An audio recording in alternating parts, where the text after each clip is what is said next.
Alright, let's do this one more time. Here's the story of how I survived a plane crash. The time is the early 2010s. I boarded a smaller jet with my family, like a 2-seater and a 1-seater. We're flying from Newark, New Jersey to St. Louis, Missouri, which is where I'm originally from. Now, me and my little brother sit in the emergency exit row, and that's gonna be important later. Now, we sit down in the emergency exit row, and we're thinking, ooh, spacious, nice. And my parents sit right behind us. We were just happy to be on the plane because our flight had already been delayed, and then we sat on the tarmac for like an hour and a half. Now we finally take off up into the air and we are immediately caught in an electrical storm. So we're flying through the air as Thor plays Thunderstruck, and it's not a gentle ride. And as I'm sitting in the emergency exit row, I'm like, why are we not getting above this? And also, why can I hear it? Big reveal, it's gonna be bad. And just as we had gotten through the electrical storm, everything was beautiful and blissful. All of a sudden, we straight up Mario Kart drift that plane. We got blue sparks and everything. So as we're turning, kinda rapidly, a single oxygen mask from the front of the plane deploys. Just one, just from the front of the plane. Also, I didn't know that purchasing first class came with survival, but I feel like they should put that on a pamphlet. I would be much more likely to upgrade. That's when the pilot comes over the radio and goes, ladies and gentlemen, we're having severe technical malfunctions. We're gonna have to make an emergency landing. And honestly, with a voice like that, I was like, oh my gosh, if we die,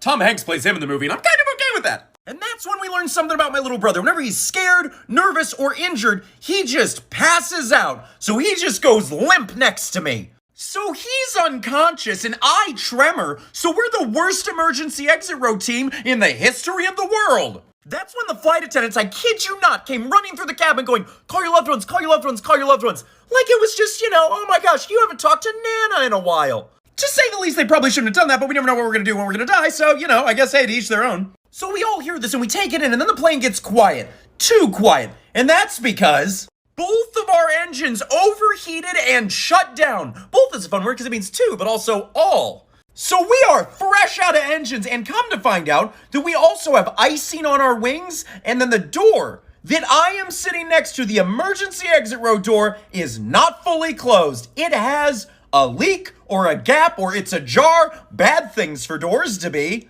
And how did that happen? Because if I get in my car and I've got the door open, I move more than 4 inches. It goes off like I'm a burglar trying to pilfer the Mona Lisa. But when I was in a plane, it was like, go with God. There are other things going wrong with the plane as well, but those are just the ones that are very pressing to me.